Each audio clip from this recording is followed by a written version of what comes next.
I never expected to grow old feeling like a burden.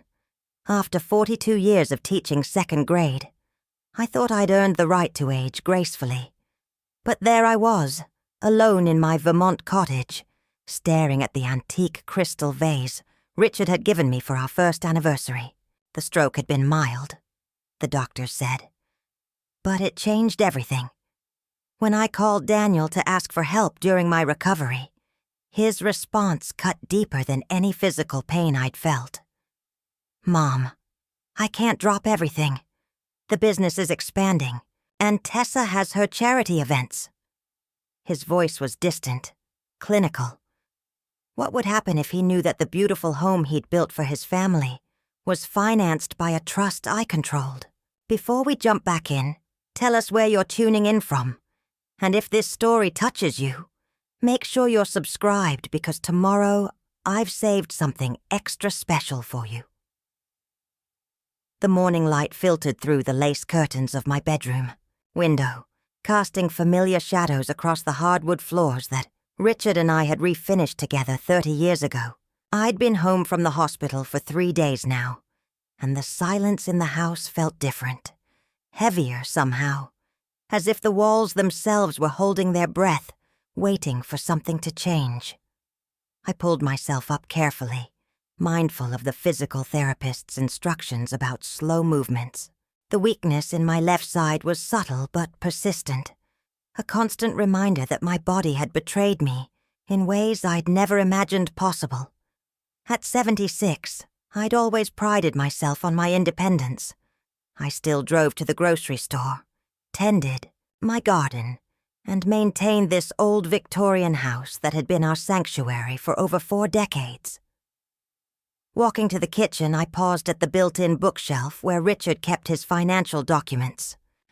Behind the worn copies of The Old Farmer's Almanac and my collection of teaching journals, there was a mahogany box I rarely opened.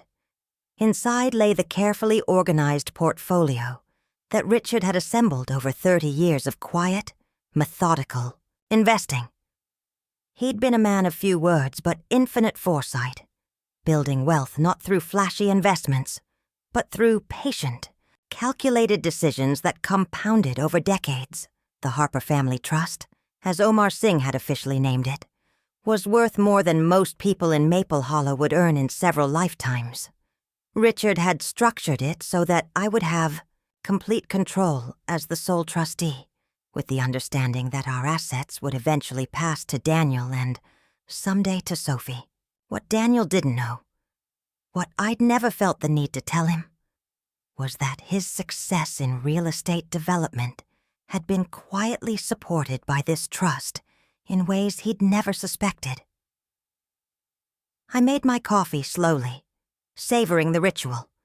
The ceramic mug had been a Mother's Day gift from Daniel when he was 12, hand-painted with uneven blue flowers and the words, "World's Best Mom," in his careful child's handwriting. Those had been simpler times, when his love felt unconditional, and my role as his mother was never questioned. The phone rang just as I settled into my favorite reading chair. Frances Levinson's voice crackled through the speaker, with her usual mixture of affection and exasperation. "Lillian Harper, I've been calling you for 2 days. Don't you dare tell me you've been fine, when I know perfectly well you've been moping around that house like a lost soul." Frances had been my closest friend since we'd both started teaching at Maple Hollow Elementary in 1970. She was 3 years older, had never married, and possessed an uncanny ability to see through any pretense I might attempt. After retiring from nursing, she'd moved into the small cottage just down Elm Street, close enough to keep tabs on me but far enough away to maintain our independence. "I haven't been moping," I protested weakly. "I've been recovering." "Recovery involves getting dressed before noon and answering your phone. I'm coming over with soup." Before I could object, the line went dead. I smiled despite myself. Frances had a way of bulldozing through my solitude with exactly the kind of loving force I needed, but would never ask for. 20 minutes later, she appeared at my kitchen door carrying a pot of what smelled like her famous chicken and dumplings. Frances was a small woman with silver hair she kept in a practical bob and eyes that missed nothing. She wore her usual uniform of comfortable slacks and a cardigan, but her expression was anything but casual. "You look terrible," she announced, setting the pot on my stove. "When did you last eat a real meal?" "Yesterday," I lied. "Lillian." Her voice carried the same tone she'd used with difficult patients during her 40 years as a nurse. "I know you're hurting, but starving yourself won't fix what's wrong with Daniel." I sank into one of the kitchen chairs, suddenly exhausted by the effort of maintaining my composure. "I raised him to be independent, Frances. Maybe too independent. There's a difference between independence and ingratitude." She ladled soup into 2 bowls and sat across from me. "Tell me exactly what he said when you called." I recounted the conversation, though the words still stung. Daniel's dismissal had been polite but firm.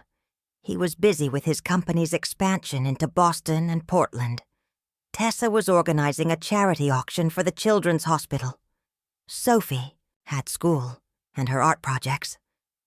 They couldn't possibly manage having me stay with them during my recovery, especially since I seemed to be doing just fine on my own.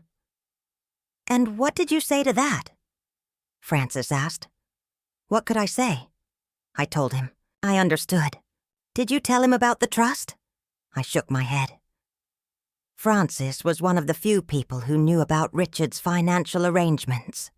She'd been the one to drive me to Omar Singh's office after Richard's funeral, when I'd first learned the full extent of what my husband had quietly built for our family's security. Richard never wanted Daniel to feel obligated, I explained. He believed that knowledge of the trust might make Daniel complacent or entitled. He wanted our son to build his own success first. "And has he?" I considered the question. Daniel's real estate technology company had grown rapidly over the past 5 years. He'd developed software that helped developers identify promising properties and manage construction projects more efficiently. On the surface, his success appeared to be entirely his own achievement. But I knew better. The initial seed money for his company had come from a business loan that was actually a disbursement from the trust. The down payment on his impressive home in the hills above town had been facilitated by another trust transaction, disguised as an investment opportunity. Even the private school tuition for Sophie had been quietly covered through a scholarship fund that the trust had established years earlier. Daniel believed he'd earned everything through his own efforts, and in many ways, he had. But the foundation beneath his success was built on Richard's foresight and my silent support. "He's worked hard," I said finally. "But he's also been fortunate in ways he doesn't realize." Frances leaned back in her chair, studying me with the intensity that had made her such an effective nurse.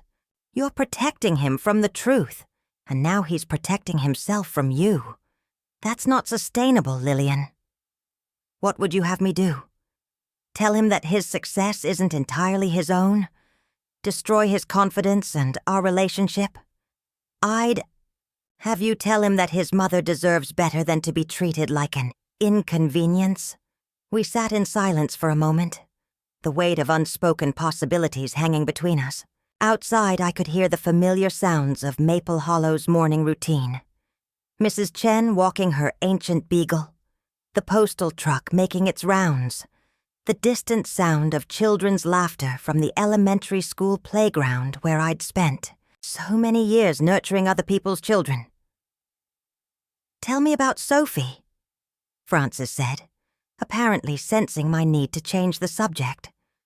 My granddaughter was the bright spot in an otherwise complicated family dynamic. At 16, she possessed an artistic sensitivity that reminded me of Richard's quiet depth. She'd been visiting me regularly since my stroke, bringing her sketchbook and asking about my teaching days. Unlike her parents, Sophie seemed genuinely interested in family history and the stories I could tell about her grandfather. She's been wonderful, I admitted. She stops by after school sometimes, helps me with small tasks around the house. Last week she found that old photo album from Daniel's childhood and spent an hour asking me about every picture. Smart girl. She sees what her parents are missing. I don't want to put her in the middle of this situation. You're not putting her anywhere. She's choosing to be where love is, instead of where obligation should be. Francis's words hit closer to home than I was comfortable admitting. Sophie's attention felt like a gift, precisely because it was freely given, without expectation or agenda. In contrast, Daniel's absence felt like a judgment on my worth as a mother and as a person.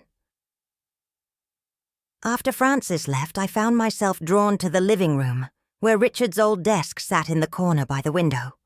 It was an antique roll-top that we'd bought at an estate sale in our early married years, when every purchase had to be carefully considered and justified. Now it held our most important papers, including the quarterly statements from Omar Singh's office that detailed the trust's performance. I pulled out the most recent statement, dated just 2 weeks before my stroke. The numbers were impressive even by my standards. Years of conservative growth had created a substantial foundation for our family's future. But looking at those figures now, I felt more isolated than empowered. What was the point of financial security if it couldn't buy me the one thing I truly wanted, my son's care and attention? The afternoon sun was beginning to slant through the windows when I heard a soft knock at the front door. I opened it to find Sophie standing on the porch, her backpack slung over one shoulder and her long brown hair pulled back in a messy bun that somehow looked perfectly intentional. "Hi, Grandma. I brought you something." She held up a small canvas, a watercolor painting of my garden in full bloom, rendered with a delicate touch that captured not just the colors, but the peaceful feeling of the space. "Sophie, this is beautiful. When did you paint this?" "Last week, after school. I sat on your back porch and sketched it first, then finished it at home." She stepped inside, bringing with her the faint scent of art supplies and teenage energy. "I thought you might like to have it, especially since you can't get out to the garden as much right now." I felt tears prick at my eyes, not from sadness, but from the unexpected sweetness of being truly seen by someone who loved me. "Thank you, sweetheart. This means more to me than you know." We settled in the living room, and Sophie pulled out her homework, while I made us both tea. It was a comfortable routine we'd established over the past few months, one that felt natural and unforced. She'd work on her assignments while I read or did small tasks, and we'd talk about school, her friends, and sometimes the deeper questions that teenagers carry but rarely share with adults. "Grandma," she said after a while, looking up from her calculus textbook, "can I ask you something?" "Of course. Why doesn't Dad come see you more often? I know he's busy, but—" She trailed off, clearly struggling with how to phrase something that had been bothering her. I set down my teacup carefully, choosing my words with the same deliberation I'd once used when explaining difficult concepts to my second-grade students. "Your father has a lot of responsibilities right now. Building a business requires tremendous focus and energy. But so does taking care of family." The simple wisdom in her observation caught me off guard. At 16, Sophie understood something that her 45-year-old father seemed to have forgotten. "Yes," I agreed quietly. "It does," she returned, to her homework. But I could sense her thinking about our conversation. Sophie had always been perceptive, able to read the undercurrents in family dynamics that the adults preferred to ignore. I wondered what she made of the growing distance between her father and me, and whether she understood that her presence in my life was becoming more precious precisely because it was becoming more rare. As evening approached and Sophie prepared to leave, she paused at the front door. "Grandma, if you ever need anything at all, you can call me. I know I'm just a kid, but I care about you." After she left, I sat in the gathering dusk, holding her painting and thinking about the strange inversions that life sometimes creates.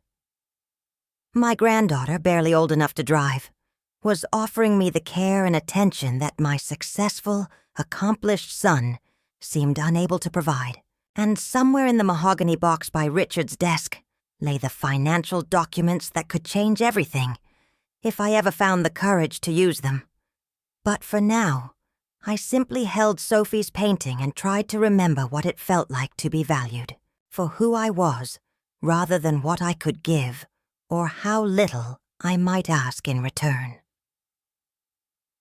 The call came on a Tuesday morning, 3 weeks after what I'd started thinking of as the conversation with Daniel. I was in my garden, carefully deadheading the late-season roses, when my phone buzzed with a number I didn't recognize. "Mrs. Harper? This is Dr. Martinez from Maple Hollow General. We have your son Daniel here in our emergency department." Pladam da ba. Pruning shears fell from my hands, clattering against the flagstone path. "What happened? Is he all right?" "He's stable now, but he was in a car accident about an hour ago. Nothing life-threatening. But he has a concussion and some bruised ribs. He's been asking for you."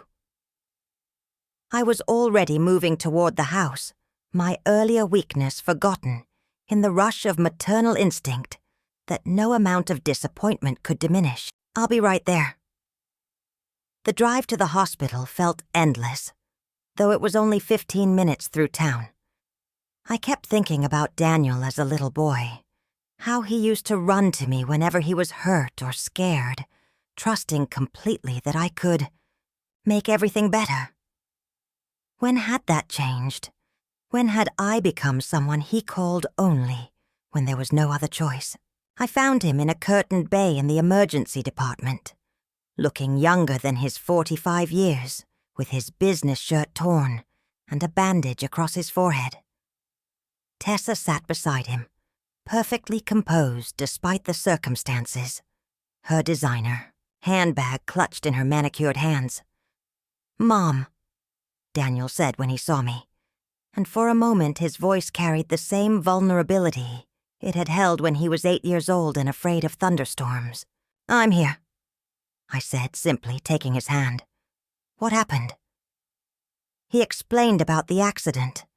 Another driver had run a red light, catching Daniel's car in the intersection.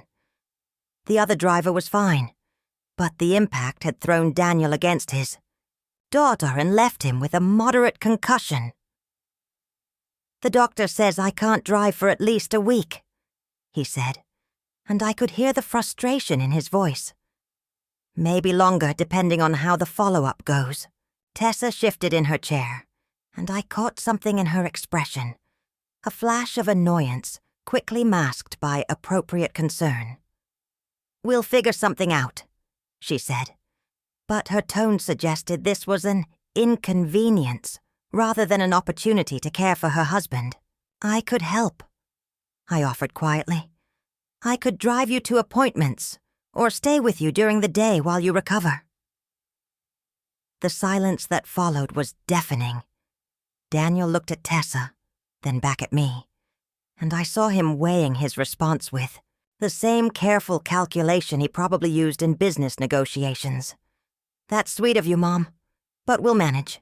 I can work from home and Tessa can handle the driving when necessary." "Actually," Tessa said, her voice carrying a slight edge, "I have the charity auction this weekend, and next week I'm supposed to fly to Boston for the Children's Hospital Board meeting." Another silence.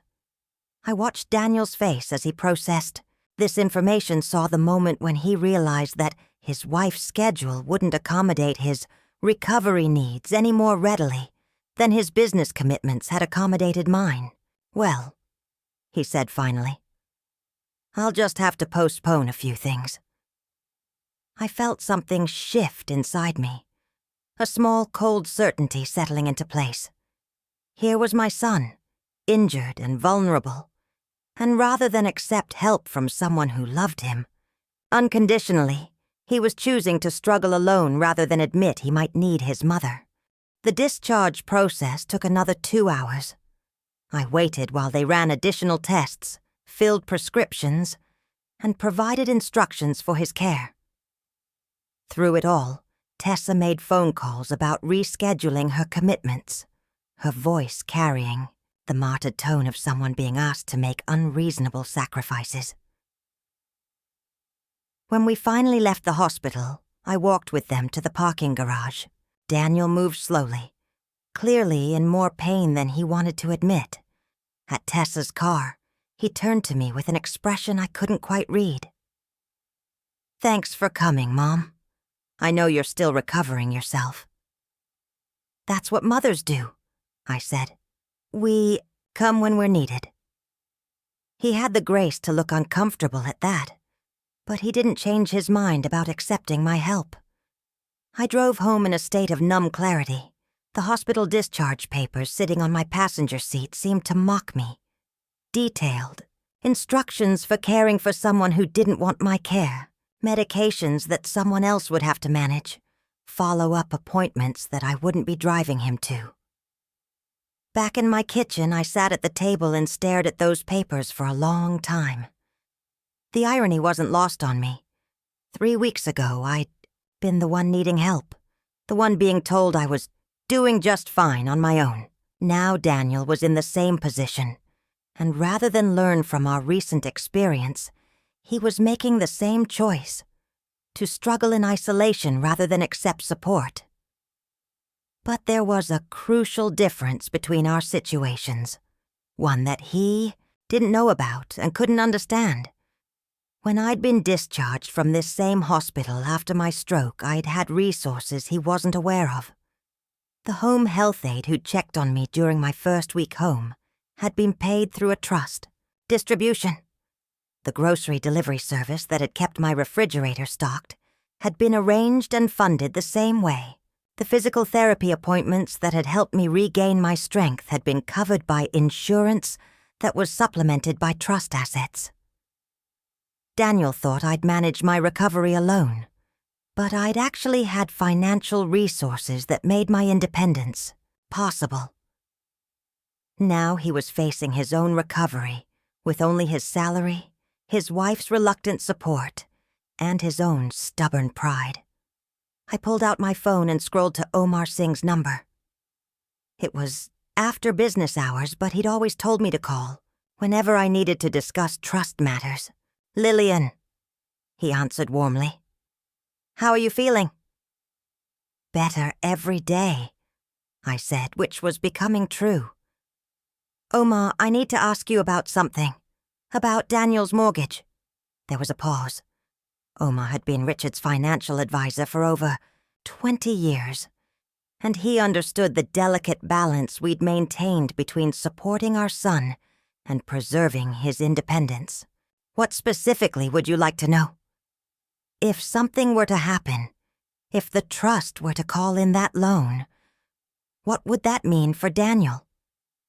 Another pause, longer this time. "Lillian, has something happened? You sound different." I told him about the accident, about Daniel's refusal of help, about the growing distance between us that seemed to widen every time one of us needed the other. "I'm not saying I want to do anything dramatic," I explained, "but I need to understand my options. I need to know what kind of power I actually have in this situation." Omar's voice was careful when he responded.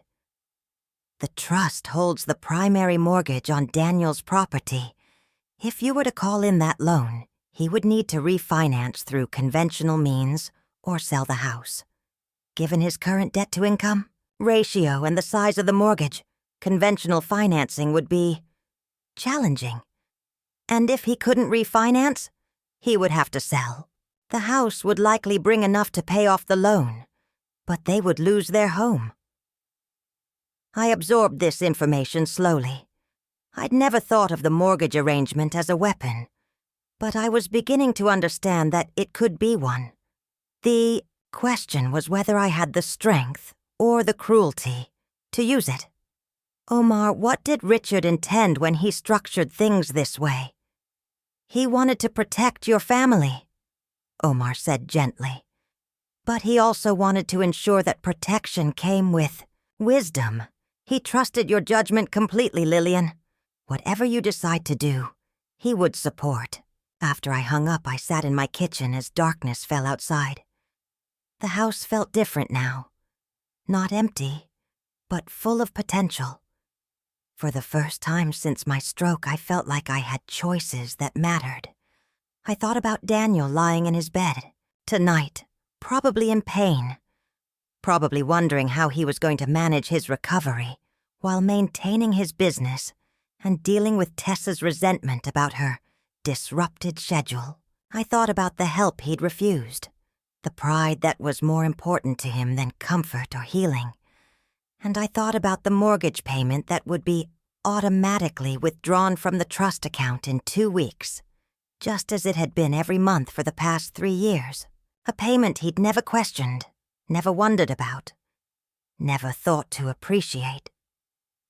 For 45 years, I'd been Daniel's mother. I'd loved him, supported him, and sacrificed for him, without question or condition.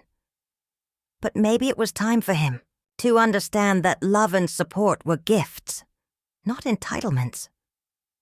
Maybe it was time for him to learn what it felt like to truly need someone who might not be there.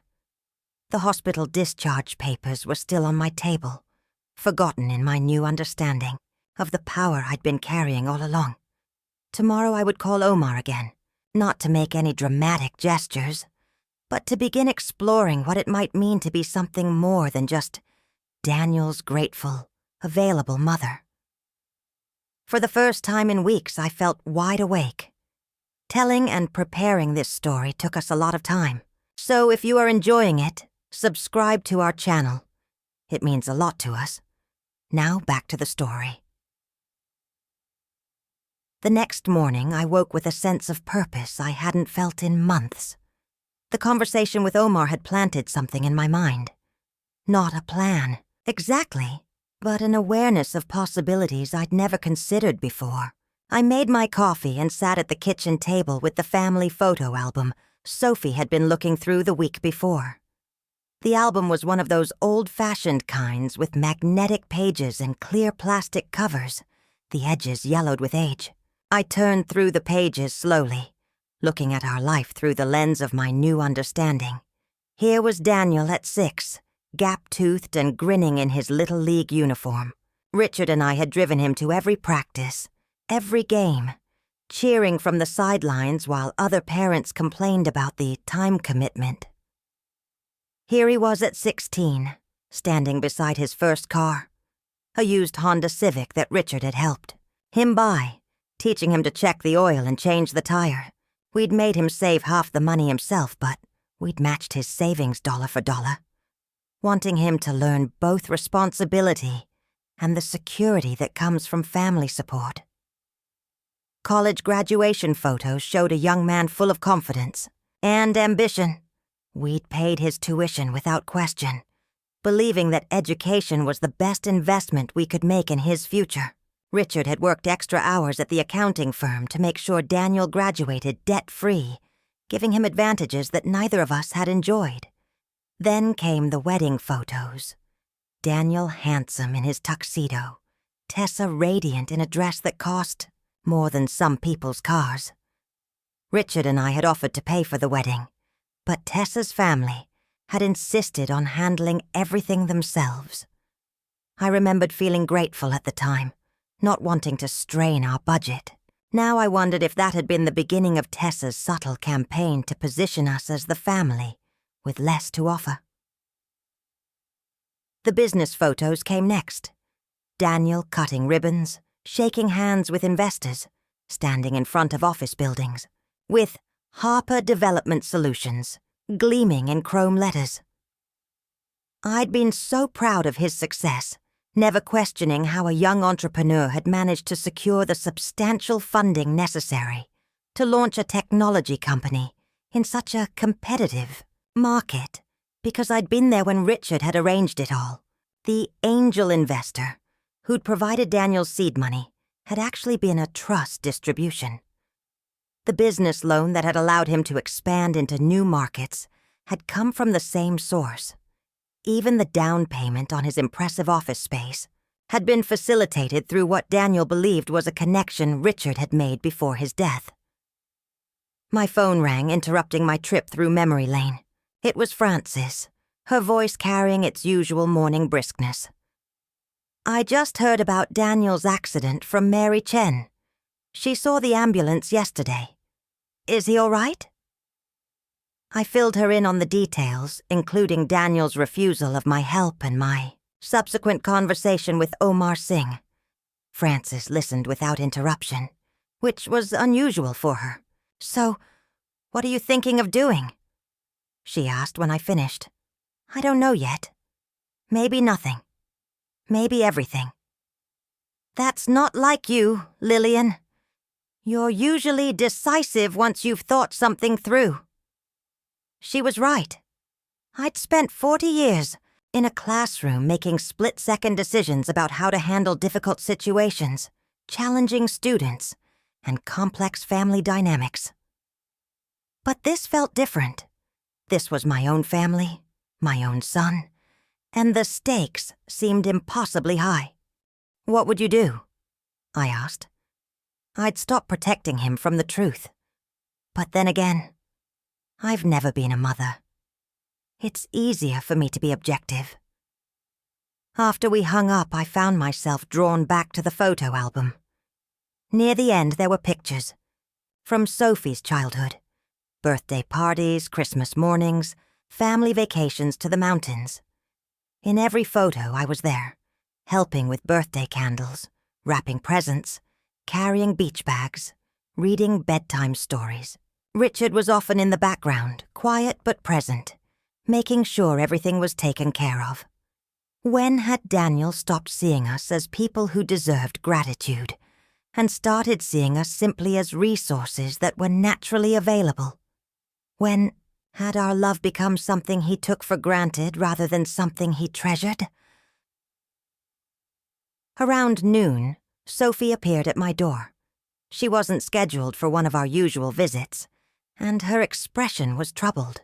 "Grandma, can I talk to you about Dad?" We settled in the living room, and I waited for her to organize her thoughts. Sophie had always been a careful speaker, thinking through her words before she shared them. "Mom told me about the accident and about how you offered to help, but Dad said no." She looked down at her hands. "I don't understand why he won't let you take care of him when he's hurt. Your father is a very independent person. He's worked hard to build his business and his life, and I think accepting help feels like weakness to him. But you're not just anyone. You're his mother." The simple truth of that statement hit me squarely in the chest.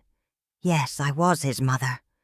I'd earned that relationship through decades of love, sacrifice, and unwavering support. When had that stopped meaning something to him? "Sophie, can I ask you something? When you need help with something difficult, who do you turn to?" She considered the question seriously. "It depends. If it's school stuff, I might ask a teacher or a friend. If it's something personal, I talk to you or sometimes Mom. If it's something really important." She paused. "I guess I'd want to talk to the person who loves me most and knows me best." "And who would that be?" "Probably you," she said softly. "You always listen without judging, and you help me figure things out without making me feel stupid." I felt tears prick at my eyes. This 16-year-old understood something about family relationships that her accomplished father seemed to have forgotten.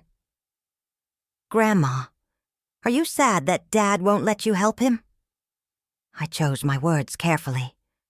"I'm disappointed when someone you love is struggling and you have the ability to make things easier for them. It hurts to be told your help isn't wanted." Sophie was quiet for a moment. Then she said something that surprised me. "Maybe Dad doesn't know how much you've already helped him." "What do you mean?" "I mean, maybe he thinks he's done everything by himself, so he doesn't understand that accepting help is normal in families. Out of the mouths of babes." Sophie had identified something I'd been struggling to articulate. Daniel's refusal to accept help wasn't just about independence. It was about a fundamental misunderstanding of how his success had been built. "Sophie, what do you know about your grandfather's business?" "Not much. Dad doesn't talk about it. I know Grandpa Richard was an accountant and that he was good with money, but that's about it. I made a decision that felt both reckless and overdue." "Would you like to see some of his papers? I think it might help you understand your family's history better." He went to Richard's desk, and I pulled out some of the less sensitive trust documents. Nothing that revealed specific amounts or strategies, but enough to show Sophie that her grandfather had been more than just a careful accountant. "He was an investor?" she asked, looking at the official letterhead from various financial institutions. "A very good one. He believed in planning for the future, in making sure his family would be secure, even after he was gone." Sophie studied the papers with the same intensity she brought to her art projects. "Did he help Dad start his business?" I hesitated, then decided that honesty was more important than protecting comfortable illusions. "In ways that your father doesn't fully understand, yes." "What does that mean?" "It means your grandfather loved your father so much that he wanted to give him every opportunity to succeed. But he also wanted your father to have the confidence that comes from believing in your own abilities." Sophie was quiet for a long time, processing this information. Finally, she said, "So Dad thinks he did everything himself, but really, Grandpa Richard was helping behind the scenes?" "Something like that." "And now Dad won't accept help from you, even though you helped make his success possible?" I nodded, impressed by her ability to grasp the complex dynamics at play. "That seems really unfair," she said. Before I could respond, my phone rang. It was Daniel, his voice tight with frustration. "Mom, I hate to ask this, but could you possibly pick up my prescription? The pharmacy closes at 6 and I'm not supposed to drive yet." The irony was almost overwhelming. Less than 24 hours after refusing my offer of comprehensive help, he was calling to ask for exactly the kind of assistance I'd offered to provide. "Of course," I said. "I'll be there in an hour." "Thank you. I really appreciate it." After I hung up, Sophie was looking at me with a knowing expression. "He called you for help?" "Yes, he did." "Are you going to say anything to him about yesterday?" "What would you say?" She thought about it seriously. "I think I'd want him to understand that help isn't something you should only accept when you're desperate. I think I'd want him to know that people who love you want to help, even when you're not in crisis." Once again, Sophie had cut straight to the heart of the matter. Daniel saw my offer of help as something to be avoided until he had no other choice. But healthy relationships involved accepting support as an expression of love, not just as a last resort. I drove to the pharmacy thinking about the conversation I might have with Daniel when I delivered his medication. Part of me wanted to confront him directly about his selective acceptance of help, but another part of me was beginning to formulate a different approach, one that might teach him more effectively than any conversation could. The pharmacy was busy, and I had to wait 20 minutes for Daniel's prescription. While I sat in the waiting area, I found myself thinking about power dynamics in families. For most of Daniel's life, I'd been in the position of giving while he'd been in the position of receiving. That had felt natural when he was a child, appropriate when he was a young adult finding his way, and even acceptable when he was establishing his career and family. But somewhere along the way, the balance had become permanently fixed in that configuration. Daniel had learned to see me as someone whose role was to give without expecting anything in return. He'd never had to consider what he might offer me, because I'd never asked for anything. Until now, my stroke and request for help had disrupted the established pattern, and his response had been to restore the status quo as quickly as possible, rather than to adjust to a new dynamic where I might occasionally need support. When I arrived at Daniel and Tessa's house, I found him on the couch in their living room, looking pale and uncomfortable. The house was beautiful, a modern design with soaring ceilings and expensive furnishings that spoke of success and good taste. What struck me now was how much of this success had been built on the foundation Richard had provided, foundations that Daniel had never been asked to acknowledge or appreciate. "How are you feeling?" I asked, handing him the pharmacy bag. "Better than yesterday, but still pretty rough. The headaches are the worst part." Tessa appeared from the kitchen, looking perfectly put together despite the circumstances. "Thank you for picking that up, Lillian. Daniel's been so frustrated about not being able to drive. It's no trouble at all," I said. "Is there anything else I can do? Grocery shopping, meal preparation, anything around the house?" Daniel shifted uncomfortably. "We're managing fine, Mom. This prescription should help with the pain, and I should be back to normal in a few days." There it was again. The polite deflection, the insistence on managing alone despite the obvious strain on both him and Tessa. "All right," I said. "But please know that the offer stands. I'm available whenever you need anything." As I prepared to leave, I noticed a stack of mail on their entry table. On top was an envelope from First National Bank, probably routine correspondence about their mortgage. For a moment, I wondered what Daniel would think if he knew that First National Bank was actually acting as a servicer for a private loan, and that the real holder of his mortgage was sitting in his living room, offering to help him with his grocery shopping. On the drive home, I made a decision. I would continue offering help when Daniel asked for it, but I would also begin a different kind of education. It was time for him to understand the full scope of what family support actually meant, not just the emergency assistance he was grudgingly willing to accept, but the ongoing foundation of security that had made his entire adult life possible. That evening, I called Omar Singh again. "I want to schedule a family meeting," I said. "It's time for Daniel to learn about the trust." Omar Singh's office occupied the second floor of a dignified brick building on Maple Hollow's main street, the kind of establishment that suggested stability and discretion rather than flashy success. I'd been there many times over the years, but never with the sense of anticipation I felt now. This meeting would change everything, and there would be no going back to the comfortable illusions we'd all been living with. "Are you certain about this approach?" Omar asked as we reviewed the documents spread across his mahogany conference table. "Once Daniel understands the full scope of the trust's involvement in his life, your relationship will be fundamentally different."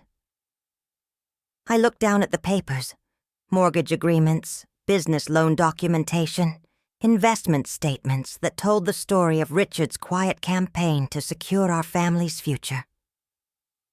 "Our relationship is already different, Omar.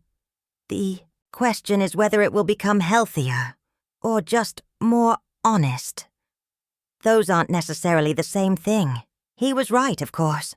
Honesty could be devastating, especially when it revealed that someone's entire sense of self-reliance was built on a foundation they'd never acknowledged. But the alternative, continuing to pretend that Daniel's rejection of my help was acceptable, while I secretly funded his lifestyle, felt worse than devastating. It felt like betrayal.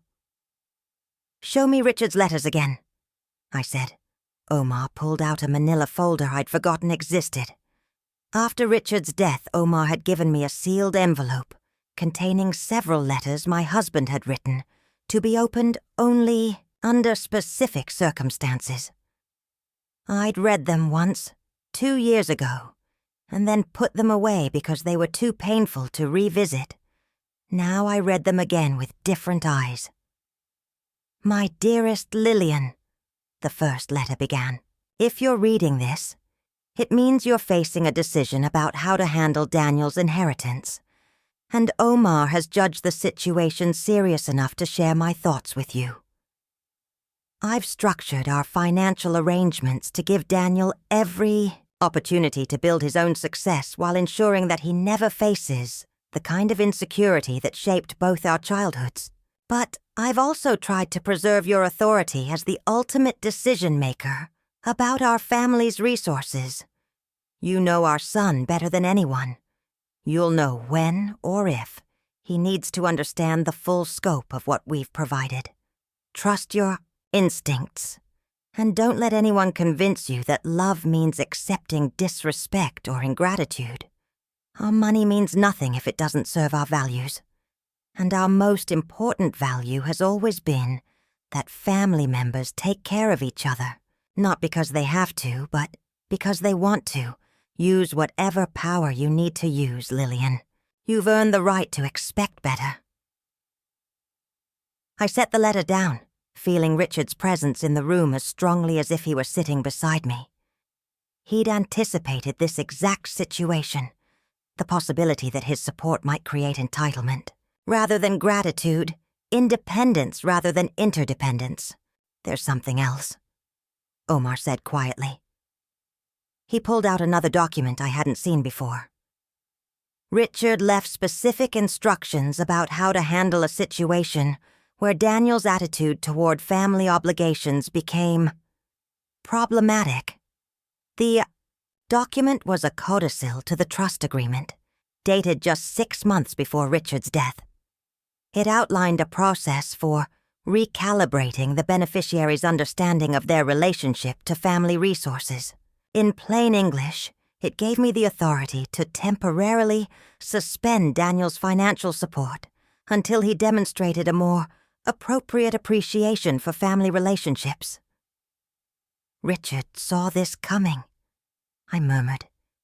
"He was a wise man who understood that money could either strengthen family bonds or destroy them, depending on how it was managed." I spent the rest of the afternoon in Omar's office, mapping out a strategy that felt both necessary and terrifying. We would invite Daniel and Tessa to what they would think was a routine estate planning meeting. Omar would present the information, gradually, starting with the general structure of the trust and moving toward the specific ways it had supported Daniel's life. The goal wasn't to humiliate Daniel or to threaten him, but to help him understand that his success had been built on a foundation of family support that he'd never been asked to acknowledge. Once he understood that, we could begin a conversation about what family obligations actually meant. "What if he becomes angry?" Omar asked. "What if he accuses you of deception?" "Then we'll have that conversation too. But Omar, I can't continue pretending that his behavior is acceptable. My stroke taught me that I won't be here forever, and I refuse to spend my remaining years begging for crumbs of affection from someone who should be grateful for everything he's received." That evening, I called Daniel to invite him and Tessa to the meeting. I kept my tone casual, suggesting that it was time to review our estate planning documents and make sure everyone understood the family's financial situation. Is everything all right, Mom? Daniel asked. You sound different. I'm feeling much stronger lately. Dr. Peterson says my recovery has been exceptional. That's good to hear. When did you want to meet? How about Friday afternoon? Omar has some time available, and I think it's important for Tessa to be there too. Sure. Should I bring anything? Just an open mind. After I hung up, I sat in Richard's old chair and tried to imagine how the conversation would unfold. In my best-case scenario, Daniel would feel grateful to finally understand the full scope of his family's support and would want to rebuild our relationship on more honest ground. In my worst-case scenario, he would feel manipulated and betrayed, and our relationship would be damaged beyond repair. But as I sat there surrounded by 40 years of shared memories, I realized that our relationship was already damaged. Daniel's refusal to accept my help, his casual dismissal of my needs, his assumption that I would always be available to provide support while expecting nothing in return, all of that had been slowly eroding the foundation of love and respect that should have sustained us. Friday morning arrived gray and drizzly, matching my mood perfectly. I dressed carefully in a navy blue suit that I'd worn to school board meetings back when I was still teaching. Professional but not intimidating.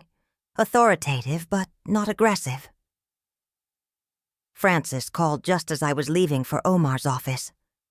How are you feeling about today? Terrified and determined in equal measure. That sounds about right. Call me when it's over. Daniel and Tessa arrived exactly on time, both dressed in their usual business attire. Daniel looked much better than he had earlier in the week. The bruising on his face had faded, and he moved, without the careful stiffness that had marked his first days of recovery. You look well, I told him, and meant it. Thanks. I'm feeling almost back to normal. We settled around Omar's conference table, and I watched Daniel's expression as Omar began laying out documents. At first, everything seemed routine. Basic. Estate planning materials, insurance policies, investment summaries. But gradually, the picture became more complex. I'd like to walk you through the Harper Family Trust, Omar said, his voice professionally neutral. Your father established this structure about 15 years ago, with your mother as the primary trustee. Daniel nodded politely, clearly expecting a standard presentation about inheritance planning. The trust has been quite active over the years, Omar continued, pulling out a timeline he'd prepared. For instance, in 2018, it provided the initial funding for Harper Development Solutions. Daniel's head snapped up. What do you mean, provided funding? The angel investor group that provided your seed money was actually a trust distribution. Your father wanted to support your business venture while allowing you to maintain the confidence that comes from believing in your own abilities. I watched the color drain from Daniel's face as Omar continued through the timeline. The business loan that had allowed his company to expand. The down payment assistance for his house. The scholarship fund that had covered Sophie's private school. Tuition. Wait, Tessa said, her voice sharp. Are you saying that our mortgage is held by the trust? Yes, Omar replied calmly. The trust purchased your mortgage from the original lender in 2019. Your monthly payments have been going into the trust account for the past 3 years. The silence that followed was deafening. Daniel stared at the papers in front of him as if they were written in a foreign language. Tessa's face had gone pale, and I could see her calculating the implications of what she'd just learned. Why? Daniel asked finally. Why didn't you tell me? I leaned forward, choosing my words carefully. Your father believed that knowing about the trust's support might make you less motivated to build your own success. He wanted you to have the security of family backing without the complacency that can come from knowing you have a safety net. But you knew, Daniel said. You've known all along. Yes, I've known. And I've watched you build a successful business and a beautiful life, never once acknowledging that your success was made possible by the foundation your father provided. I worked for everything I have, Daniel said, his voice rising. I put in 18-hour days building my company. I earned every client, every contract, every dollar of revenue. No one is questioning your work ethic or your abilities, Omar interjected smoothly. But you were able to take risks and pursue opportunities because you had financial security that most entrepreneurs don't enjoy. Tessa spoke for the first time since the revelation. What does this mean for us going forward? Omar looked at me, and I nodded slightly. This was the moment when everything would change. That depends entirely on how Daniel chooses to respond to this information, I said. The trust will continue to support family members who demonstrate appropriate appreciation for what they've received and appropriate consideration for other family members' needs. The implication hung in the air between us. Daniel's face was cycling through emotions, shock, anger, confusion, and something that might have been shame. Are you threatening me? He asked. I'm educating you, I replied. For 3 weeks I've been recovering from a stroke while watching you refuse help from the person who has been quietly supporting your entire adult life. You were willing to accept a prescription pickup when you had no other choice, but unwilling to accept comprehensive care from someone who loves you unconditionally. I never asked for any of this support, Daniel said. Exactly, I said. You never asked because you never had to ask. It was simply provided the way parents provide for their children. But at some point, Daniel, children are supposed to grow up and start considering what they can give back to the people who gave them everything. Tessa was studying the mortgage documents with the intensity of someone trying to solve a complex puzzle.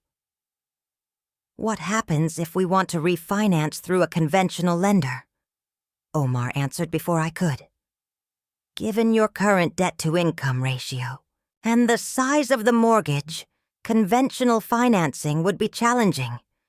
Most banks would require a significantly larger down payment or a co-signer. So we're trapped, Daniel said flatly. You're supported, I corrected. The same way you've been supported your entire life. The only difference is that now you know it. We sat in silence for several minutes, the weight of revelation settling over all of us. Finally, Daniel looked directly at me for the first time since Omar had begun his presentation. What do you want from me, Mom? It was the question I'd been waiting for, and I'd prepared my answer carefully. I want you to understand that love is supposed to be reciprocal. I want you to recognize that the security you've enjoyed comes from family, and that family obligations flow in both directions. And I want you to decide whether you're willing to be the kind of son who deserves the kind of support you've been receiving. And if I'm not, then we'll find out what it feels like to make your own way in the world, without the foundation your father and I provided. Daniel stood up abruptly, his chair scraping against the floor. I need some time to think about this. Of course you do, I said. Take all the time you need. The trust has waited this long to have this conversation. It can wait a little longer for your response. As they prepared to leave, Tessa turned back to Omar. How long do we have to make a decision? That's up to your mother-in-law, Omar replied, diplomatically. After they left, Omar and I sat in the quiet conference room, surrounded by the papers that had just changed everything. How do you think it went? He asked. Better than I feared, Worse than I hoped, I said. But it was necessary. On the drive home, I felt a strange mixture of relief and apprehension. The truth was finally out there, all of it, and there was no going back to the comfortable pretense we'd all been living with. But I also knew that the hardest part was yet to come. Daniel would have to decide whether he could accept a relationship based on mutual obligation and appreciation, or whether his pride would make that impossible. Either way, I was finally done pretending that a one-sided relationship was sustainable or healthy. For the first time in months, I felt like I was reclaiming my power as both a mother and a person worthy of respect. 3 days passed without a word from Daniel. I'd expected silence. The kind of processing time that comes after having your fundamental assumptions about life turned upside down. What I hadn't expected was Sophie appearing at my door on Monday evening, tears streaming down her face and clutching a manila envelope. "Grandma, I need to show you something. I think my parents are planning something terrible." I brought her inside and made tea while she composed herself. Sophie was usually so self-possessed, so thoughtful in her responses to family drama. Seeing her this upset sent alarm bells ringing in my mind. "What's happened, sweetheart?" She pulled several documents from the envelope, papers that looked official and important. "I was in Dad's office yesterday helping him organize files for his accountant, and I found these. I don't understand all of it, but I think they're trying to find a way around what you told them about the trust." I put on my reading glasses and examined the papers. They were preliminary loan applications from 3 different banks, all requesting information about refinancing a substantial mortgage. Daniel was clearly shopping for options that would allow him to pay off the trust loan and eliminate his dependence on family money. But as I read more carefully, I found something that made my blood run cold. At the bottom of one application, in small print, was a section about collateral and co-signers. And there, in Daniel's careful handwriting, was my name listed as a potential guarantor. "Sophie, where exactly did you find these?" In a folder marked Family Financial Issues. There were other papers, too. Something about power of attorney and medical decision-making authority. My hands began to shake as I processed the implications. Daniel wasn't just trying to refinance his mortgage. He was exploring ways to gain control over my financial affairs, presumably using my age and recent stroke as justification for questioning my competency. "Did your parents say anything to you about these documents?" Sophie shook her head. "But I heard them talking last night, after they thought I was asleep. Mom said something about protecting their interests, and Dad said something about elderly financial abuse. Grandma, they think you're trying to manipulate them with money." I sat back in my chair, stunned by the audacity of it. After a lifetime of providing silent support, after building the foundation that had made Daniel's success possible, after never asking for anything more than basic consideration during my recovery, somehow I had become the villain in his narrative. "There's more," Sophie said quietly. She pulled out another document that made my heart skip. It was a consultation request with an elder law attorney, specifically requesting advice about protecting assets from manipulative family members and establishing conservatorship for an aging parent showing signs of impaired judgment. The room began to spin. Daniel wasn't just rejecting my expectations of reciprocal family support. He was actively planning to characterize my control of the trust as evidence of diminished capacity, despite the fact that I'd been managing these assets successfully for years. "Sophie, I need you to listen to me very carefully. These documents suggest that your parents are considering legal action that could affect my ability to make my own financial decisions. Do you understand what that means?" She nodded slowly. "They want to take control of your money. More than that, they want to take control of my autonomy. If they succeeded in establishing conservatorship, I could lose the right to make decisions about where I live, what medical care I receive, even whom I'm allowed to see." Sophie's eyes widened with horror. "They can't do that. You're not sick or confused. You're one of the smartest people I know." Unfortunately, the legal system sometimes has different definitions of competency, especially when substantial assets are involved. We sat in silence while I tried to process this new reality. Daniel's response to learning about the trust hadn't been gratitude or shame or even anger. It had been calculation. He'd looked at the situation and decided that the problem wasn't his ingratitude. It was my expectations. My phone rang, and the caller ID showed Omar Singh's number. I answered with a sense of foreboding. "Lillian, I've just received some concerning information. I got a call this afternoon from an attorney named Patricia Hendricks. She's been retained by Daniel to explore options for challenging the trust structure." "What kind of options?" She was asking about the procedures for removing a trustee who might be suffering from diminished capacity due to age or recent medical issues. I felt the walls of my carefully ordered world beginning to crumble. "Omar, I need to see you first thing tomorrow morning." "Of course. But Lillian, there's something else.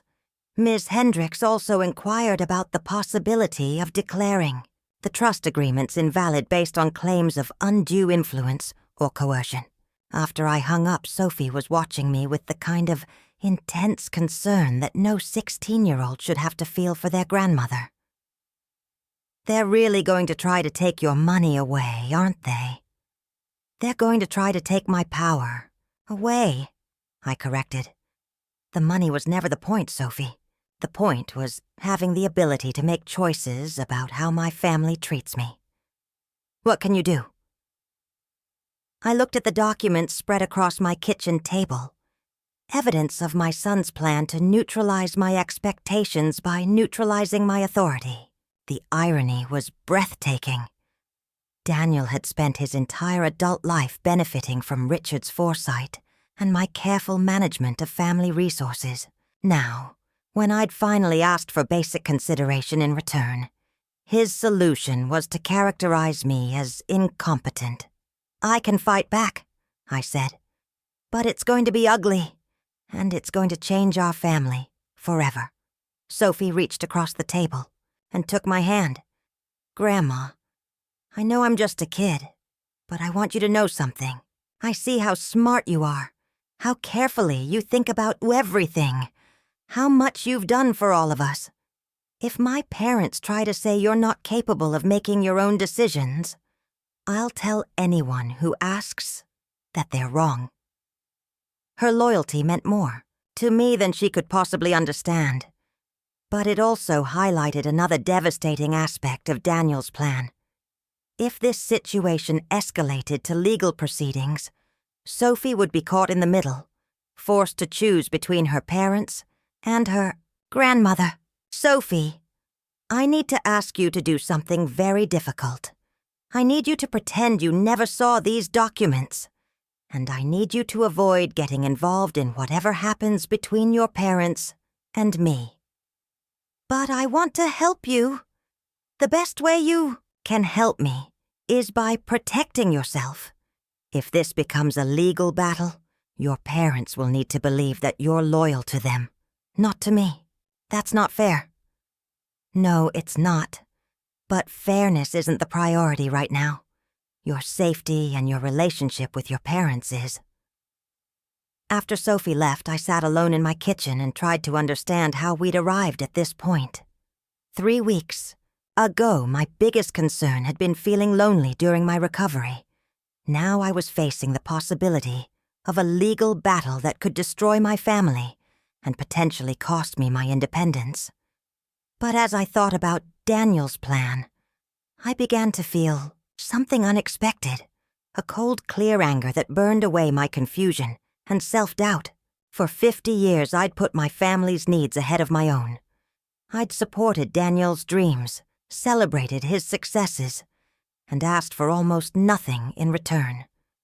When I'd finally requested basic consideration during a vulnerable time, his response had been to try to eliminate my ability to make any requests at all.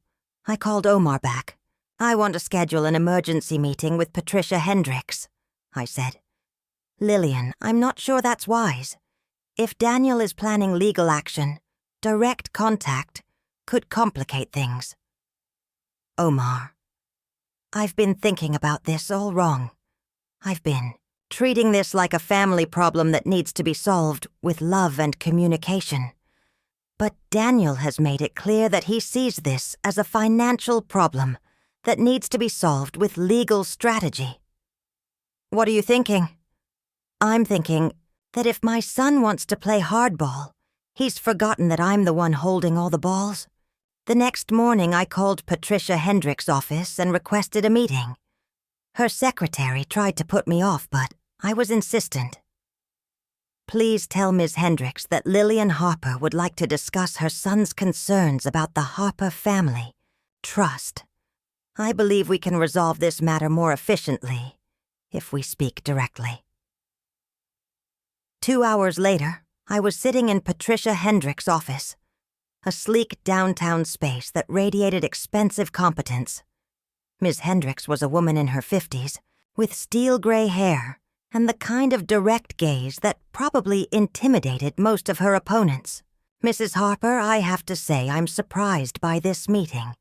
It's unusual for the subject of a potential conservatorship proceeding to initiate contact."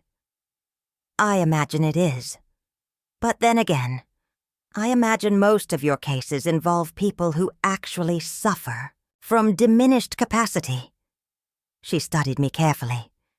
"Your son has expressed concerns about your recent decision-making, particularly regarding family financial matters. My son has expressed concerns about his recent discovery that his lifestyle has been subsidized by family money for years, and that continuing that subsidy might come with expectations of basic decency.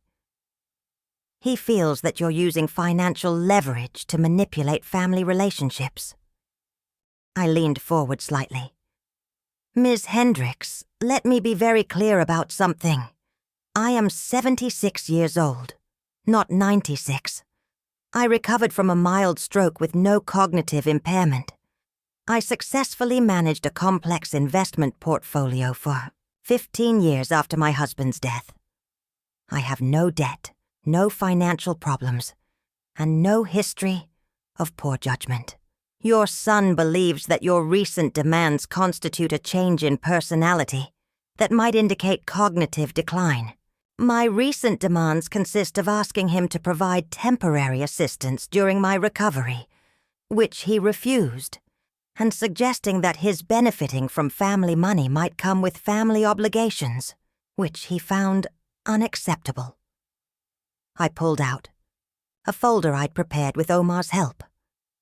"Here are my medical records from the past 5 years, including my recent stroke evaluation. Here are my investment performance records.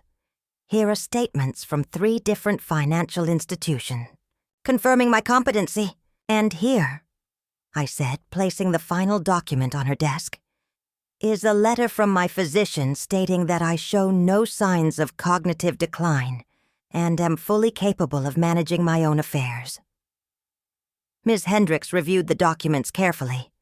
When she looked up, her expression had changed. "Mrs. Harper, based on what I'm seeing here, I'm not sure your son has grounds for a conservatorship proceeding."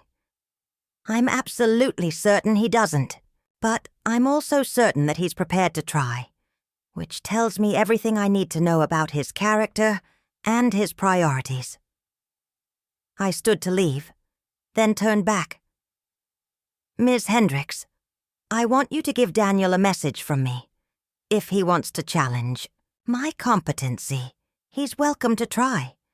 But he should understand that the trust documents include provisions for exactly this scenario. If a beneficiary attempts to undermine the trustee's authority through legal action, their benefits can be permanently terminated. Are you threatening to disinherit your son? I'm informing you that my husband anticipated the possibility that financial support might create entitlement rather than gratitude, and he included safeguards accordingly. As I left Patricia Hendricks's office, I felt a kind of clarity I hadn't experienced since Richard's death. Daniel had forced me to choose between maintaining family peace and maintaining my self-respect. He'd assumed that I would choose peace, as I always had before. He was about to learn that his assumptions about his mother were as flawed as his assumptions about his own independence. The game had changed, and it was my move.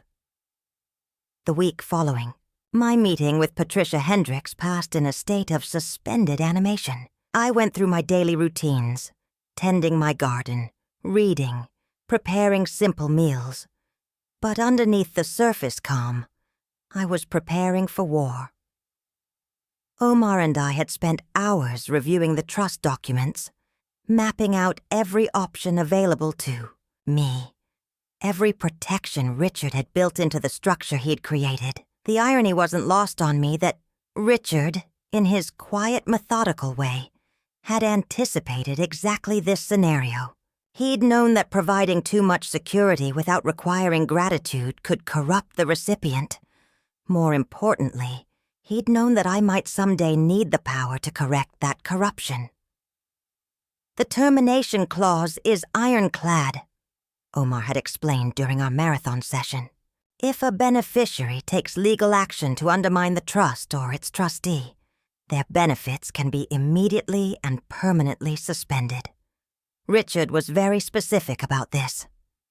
And Daniel's mortgage would become due in full within 30 days of the termination notice. I'd spent sleepless nights considering whether I had the strength to use that kind of nuclear option. Terminating Daniel's benefits wouldn't just affect him. It would impact Tessa and Sophie as well. The house they'd built their life in would be at risk. Sophie's education fund would disappear. The safety net that had allowed Daniel to take entrepreneurial risks would vanish overnight. But every time I wavered, I thought about the documents Sophie had shown me. My son wasn't just ungrateful for the support he'd received. He was actively plotting to paint me as incompetent, so he could continue receiving that support without acknowledging its source. Thursday morning brought an unexpected visitor. Tessa stood on my front porch, impeccably dressed as always, but I could see tension in her carefully composed expression. "Lillian, could we talk? I think there's been a misunderstanding about this whole situation." I invited her in, curious about what approach she would take. Tessa had always been polite to me, but distant, treating me like a necessary but slightly inconvenient part of her husband's family history. "I want you to know that Daniel doesn't want to hurt you," she began, as we settled in my living room. "He's just concerned about protecting everyone's interests." "Including mine?" She shifted uncomfortably. "Of course. We're all family here." "Tessa, let me ask you something directly. Do you believe I'm suffering from diminished mental capacity?" The question caught her off guard. I watched her calculate her response, weighing honesty against strategy. "I think the stress of your stroke and Richard's death might have affected your judgment about family relationships," she said carefully. "In what way?" "Well, using financial leverage to force Daniel to provide care seems unlike the woman who raised him." I studied her face, seeing clearly now what I'd missed for years. Tessa had never viewed me as a person worthy of respect. To her, I was simply Daniel's mother, someone whose role was to provide support when needed and fade into the background when not needed. Tessa, what do you know about how Daniel's business was started? He built it from the ground up through hard work and smart decisions. And his down payment for this house? He saved for years and found excellent investor partners. And Sophie's private school tuition. Daniel's business success allowed us to prioritize her education. I nodded slowly. So you genuinely believe that everything you've built together is the result of Daniel's independent achievements? Of course it is.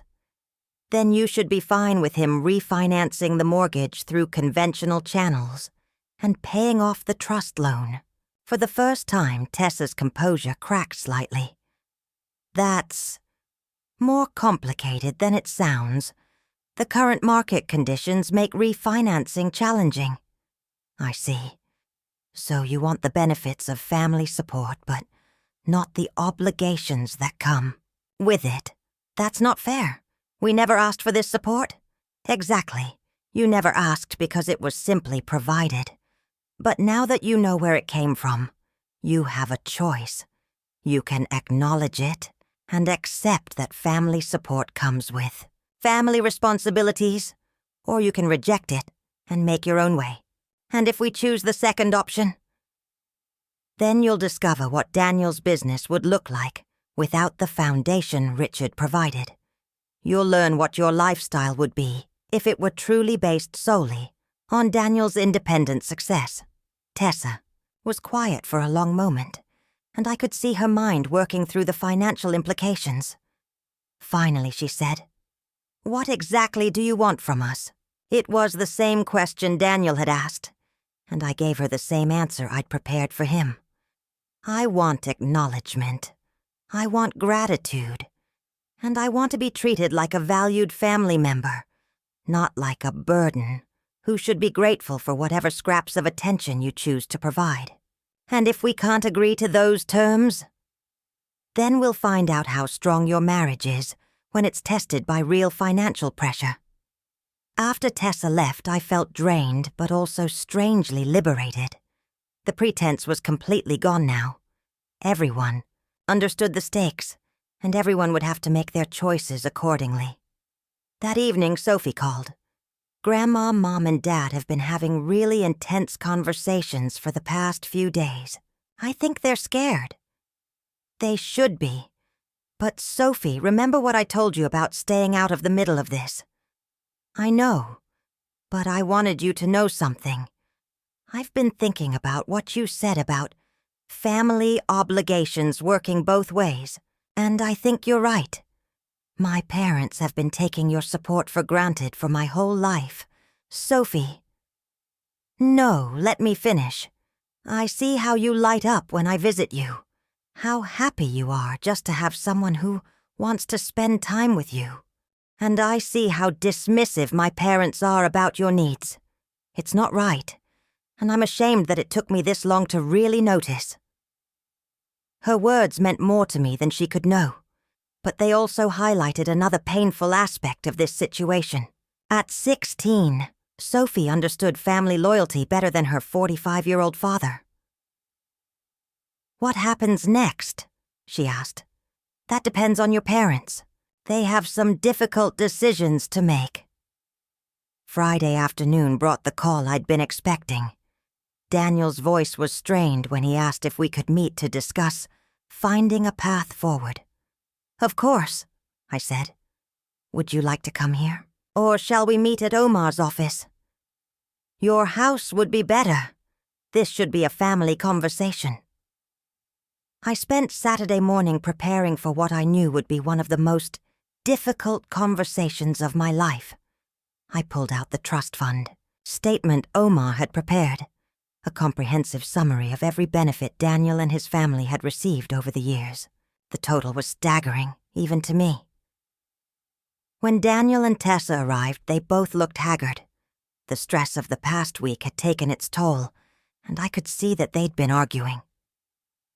Sophie wasn't with them, which was probably for the best.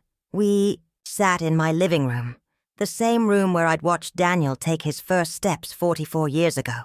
The weight of history felt overwhelming. "Mom," Daniel began, "I want to apologize for how I've handled this situation. I was shocked by what I learned about the trust, and I reacted poorly. It was a start, but I could hear the careful calculation. In his words, this was damage control, not genuine contrition." "What specifically are you apologizing for?" I asked. "For not appreciating everything you and Dad did for our family, for taking your support for granted, for not being more responsive when you needed help during your recovery. And?" He looked confused. "And what?" "And for exploring legal options to have me declared incompetent so you could gain control of assets you've been benefiting from for years." The silence was deafening. Daniel's face flushed red, and Tessa stared at her hands. "How did you—" Daniel started, then stopped. "How did I find out? Does it matter? The question is whether you're apologizing for that too." "That was... We were just exploring options. We didn't actually file anything. Because you learned that you didn't have grounds for a conservatorship proceeding. Not because you decided it was morally wrong to try." Daniel stood up and began pacing, his careful composure finally cracking. "What do you want me to say, Mom? Yes, I was angry. Yes, I felt manipulated. You dropped this bomb on us about the trust, and then basically threatened to cut us off if we didn't dance to your tune. I asked you to treat me with basic consideration and gratitude. You threatened our home.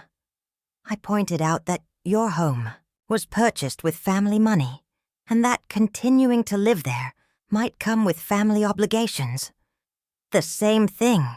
I stood up slowly, feeling every one of my 76 years, but also feeling the full weight of my authority as the person who controlled my family's financial future. "Daniel, sit down. We're going to finish this conversation, and then you're going to make a decision that will determine the rest of our relationship." Something in my voice must have conveyed that I was done negotiating. Both Daniel and Tessa sat down and waited. I pulled out the trust fund statement and placed it on the coffee table between us.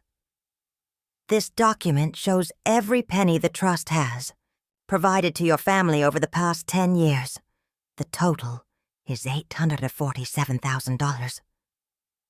They both stared at the number, and I watched reality sink in. Your business loan, $200,000. Your house down payment, $150,000. Sophie's education fund, $180,000. Various business investments and opportunities, $317,000. The current balance on your mortgage, which the trust holds, $495,000. I let those numbers settle before continuing. Here's what's going to happen. You have 48 hours to decide whether you want to continue being beneficiaries of this trust. If you do, you will acknowledge what you've received, express appropriate gratitude, and commit to treating me with the respect and consideration that should be automatic between family members." "And if we don't?" Tessa asked. "Then your benefits will be terminated, your mortgage will be called due in full, and you'll have 30 days to refinance or sell your house. You'll also forfeit Sophie's education fund and any future family financial support." Daniel was staring at me as if he'd never seen me before. "You would really do that? You would really destroy your own family over this?" "Daniel, I'm not destroying anything. I'm giving you a choice between gratitude and independence. The only thing I'm destroying is the illusion that you can have both." The room fell silent except for the ticking of Richard's old grandfather clock.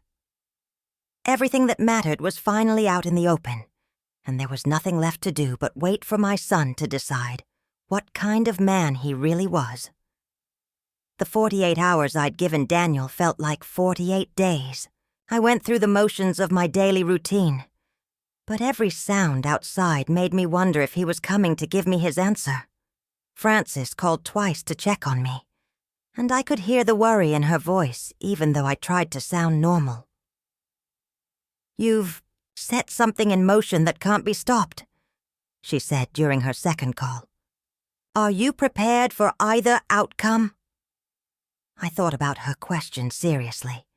If Daniel chose independence over gratitude, I would lose my son and my access to Sophie. If he chose to accept my terms, our relationship would be forever changed by the knowledge that it required financial pressure to make him treat me with basic respect. No, I admitted. I'm not prepared for either outcome, but I'm less prepared to continue living as I have been. Sunday evening came and went without word. Monday dragged by with nothing but the ordinary sounds of Maple Hollow. Children walking to school, neighbors working in their yards, the peaceful rhythms of a small town that had no idea one of its families was quietly tearing itself apart. Tuesday, at noon, my doorbell rang. I opened the door to find Sophie standing there with tears in her eyes and her overnight bag in her hand. "Grandma, can I stay with you for a few days? My parents have been fighting constantly since Saturday, and I can't stand it anymore." I brought her inside, my heart breaking at the sight of her distress. This was exactly what I'd hoped to avoid.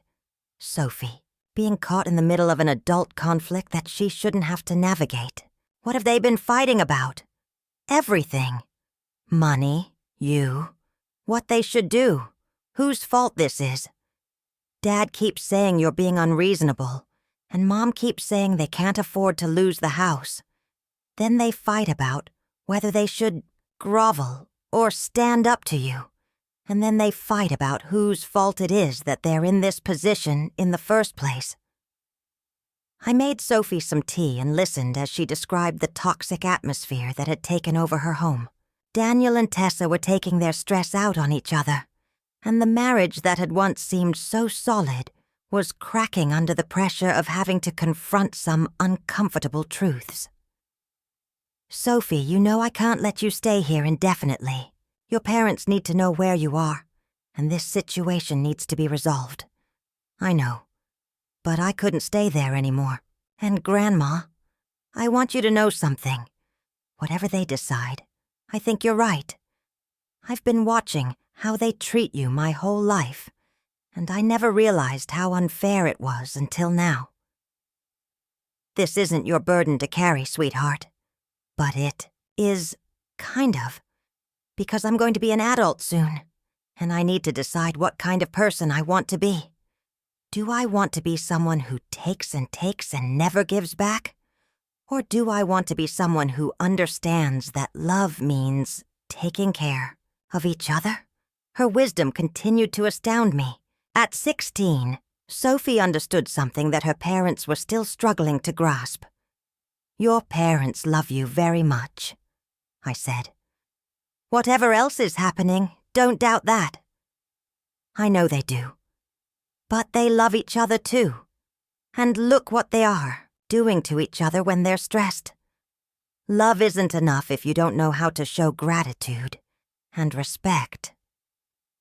I called Daniel to let him know that Sophie was with me and was safe. The conversation was brief and strained. "She can't stay there, Mom. She needs to come home. She's welcome to stay as long as she needs to. And, Daniel, your 48 hours are up. What's your decision?" "We're still discussing it." "Then you've made your decision. The trust termination paperwork will be filed tomorrow morning." "Wait, Mom, please. We just need a little more time." "Time for what? Time to find another angle? Time to figure out a way around the terms I've offered? Daniel, this isn't a business negotiation. It's a relationship. Either you want to be in it or you don't." "Of course I want to be in it. You're my mother." "Then act like I'm your mother instead of acting like I'm an obstacle to your financial security." I hung up before he could respond. Sophie was watching me with wide eyes. You really did it. You really gave them an ultimatum. Yes, I did. Are you scared? Terrified. But also relieved that we're finally being honest about what this family actually is. An hour later, my phone rang. It was Tessa. Lillian, Daniel is driving over there. Please don't file those papers until he has a chance to talk to you. Is he coming to apologize or to negotiate? There was a long pause. I think he's coming to surrender. Daniel arrived just as the sun was setting, casting long shadows across my front yard. He looked exhausted, older than his 45 years, worn down by 3 days of confronting truths he'd managed to avoid his entire adult life. Sophie hugged him when he came in, and I could see the relief in his face at her affection. Whatever else was happening, he was still her father, and she still loved him.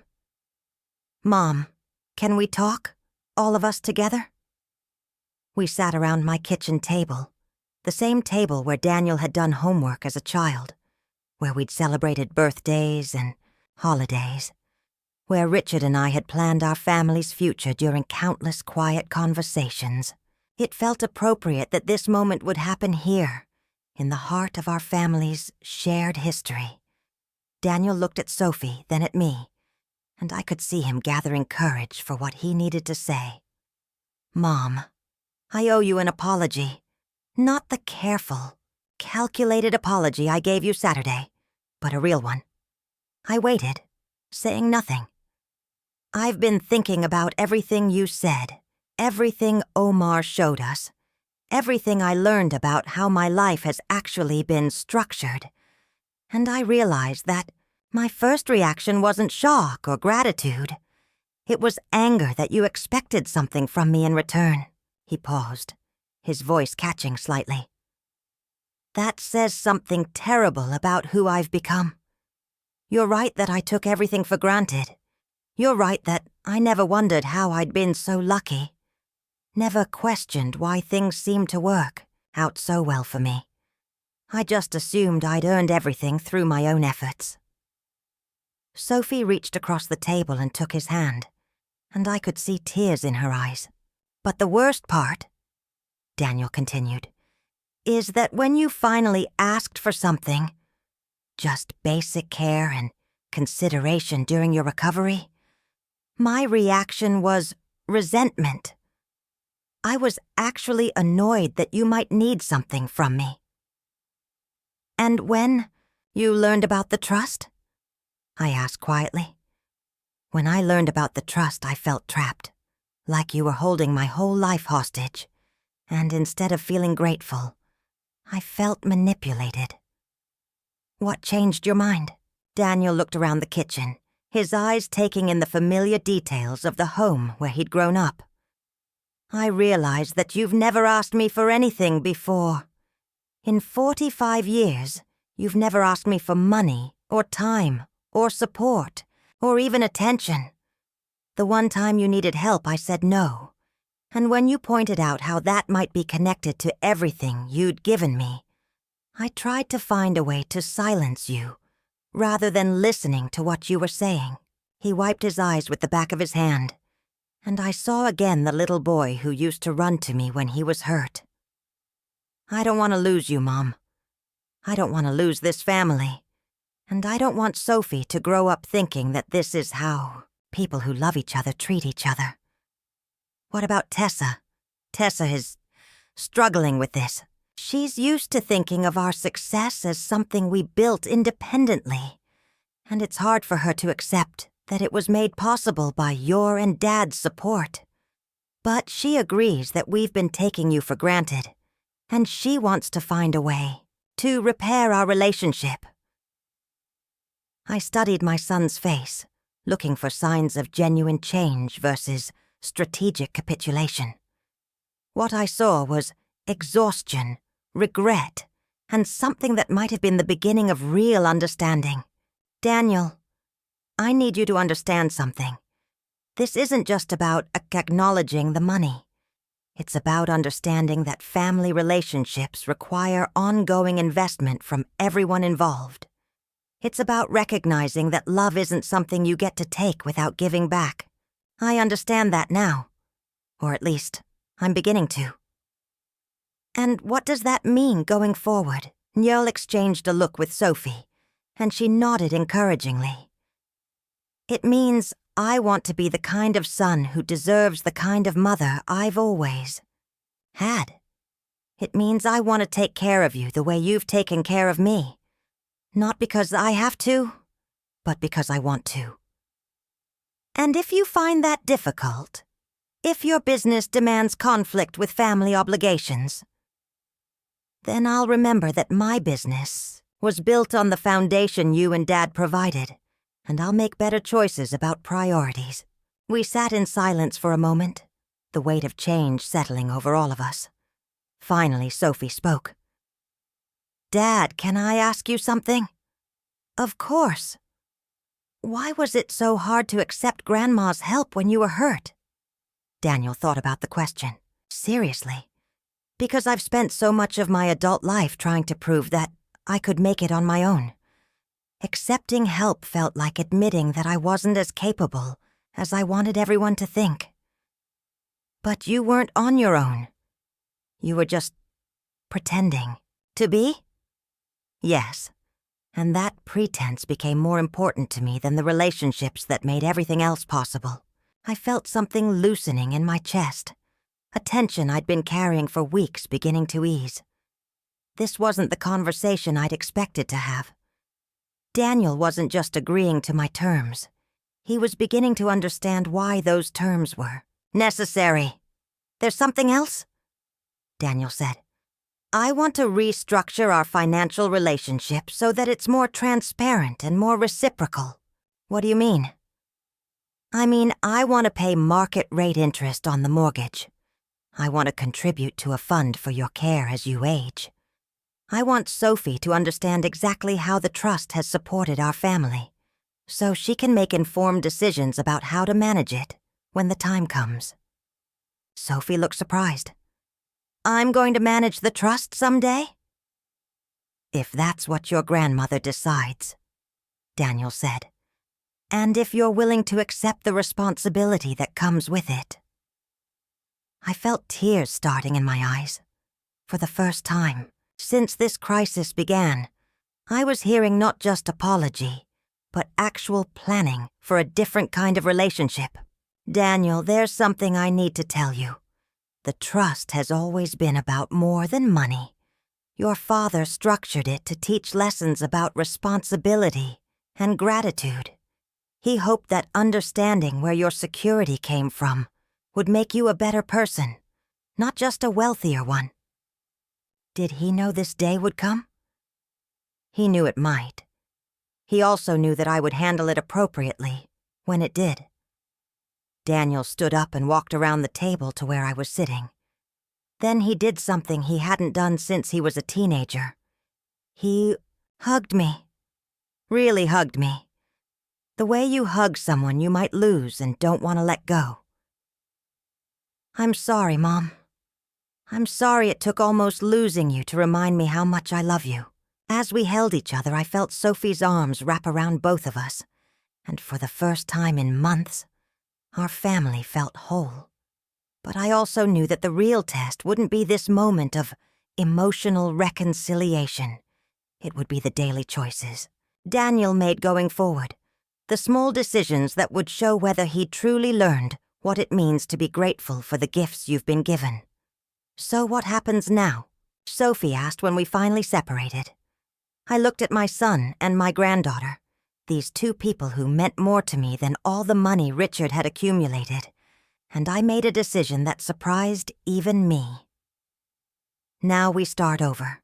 We build a new relationship based on honesty about what we've all contributed and what we all owe each other.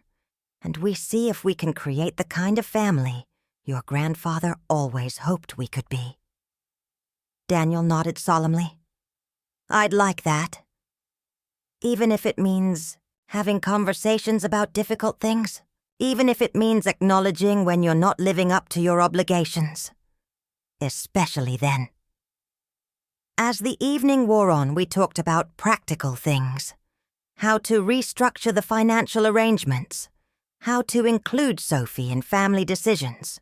How to rebuild trust that had been damaged by years of taking each other for granted.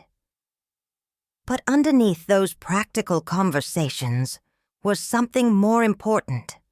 The recognition that love without reciprocity isn't sustainable, and that true family, relationships require ongoing investment from everyone involved.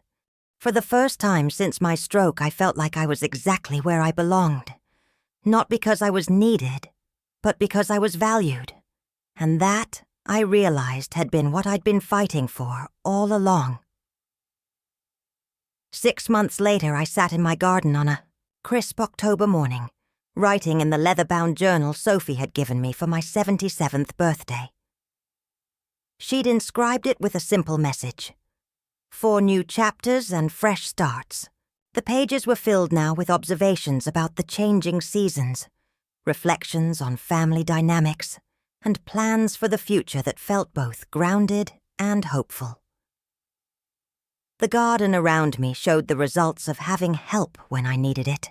Daniel had spent several weekends in September helping me prepare the beds for winter, and his presence had transformed what used to be a solitary chore into an opportunity for the kind of easy conversation we'd shared when he was young. He'd learned, slowly but genuinely, that offering assistance wasn't a burden but a privilege. "The roses look better than they have in years," Frances observed, settling into the chair beside me with 2 cups of coffee. Her weekly visits had become even more precious to me since the family crisis, reminding me that relationships built on mutual choice and genuine affection were the most sustaining of all. "Daniel's been reading about gardening," I told her. "He says it helps him understand patience and long-term investment." Frances smiled knowingly. "And how are things between you?" I considered the question carefully. Our relationship had indeed changed fundamentally, but in ways that felt healthier rather than simply different. Daniel called twice a week now, not because he felt obligated, but because he genuinely wanted to stay connected. When I'd had a minor fall last month, he'd insisted on staying with me for 3 days, and his care had felt generous rather than grudging. "Better than they've ever been," I said finally. "More honest, certainly." The restructured financial arrangements had helped clarify everyone's roles and responsibilities. Daniel now paid market-rate interest on his mortgage, contributing to a fund that would support my care as I aged. More importantly, he'd taken over many of the family's charitable giving decisions, channeling trust resources toward causes that reflected our shared values. The money had become a tool for building relationships rather than a source of resentment. Sophie bounded through the garden gate, her backpack heavy with college applications, and her face bright with the kind of energy that only 17-year-olds possess. She'd grown even more thoughtful over the past months, often asking questions about family history and financial responsibility that showed she understood the weight of what she would someday inherit. "How's the Yale application coming?" I asked, as she settled on the garden bench. "Almost finished. Dad's been helping me with the essays about family influence and personal values." She grinned. "I think I have more material than most people." The 3 of us sat quietly for a moment, enjoying the peaceful afternoon and the easy companionship that had replaced the careful politeness of earlier years. Daniel's car pulled into the driveway, and I watched him walk toward us with the relaxed stride of someone who knew he belonged. "Mom," he said, leaning down to kiss my cheek. "Omar called. The quarterly trust meeting is scheduled for next Friday. Are you ready to officially transfer some of the investment oversight to Sophie?" We'd been planning this transition for months. A gradual introduction to financial responsibility that would prepare Sophie for her eventual role as trustee. Unlike Daniel's experience, Sophie's education about the family's resources would be transparent and intentional. "I think we're all ready," I said, looking around at my family gathered in the garden where Richard and I had once planned our future together. As the afternoon faded into evening, I reflected on how much had changed since that morning when I'd felt like a burden in my own family. The stroke that had seemed like such a setback had actually been a catalyst for the most important conversations of my later years. I'd learned that asking for what you need isn't selfish. It's necessary for healthy relationships. I discovered that love without reciprocity isn't sustainable, and that true security comes not from avoiding difficult conversations, but from having them with courage and clarity. Most importantly, I'd reclaimed my role not just as Daniel's mother, but as a person worthy of respect and consideration in my own right. The financial power had been a tool, but the real transformation had been in my willingness to use it. As I closed my journal that evening, I wrote one final observation. Today I am not someone's burden. I am not someone's obligation. I am someone's choice, someone's joy, someone's treasured family member. And that, finally, feels like enough. Up next, we have 2 more incredible stories that are waiting for you. Just click the image you want to watch, and it will take you there. If you enjoyed this video, make sure to subscribe. It would mean a lot.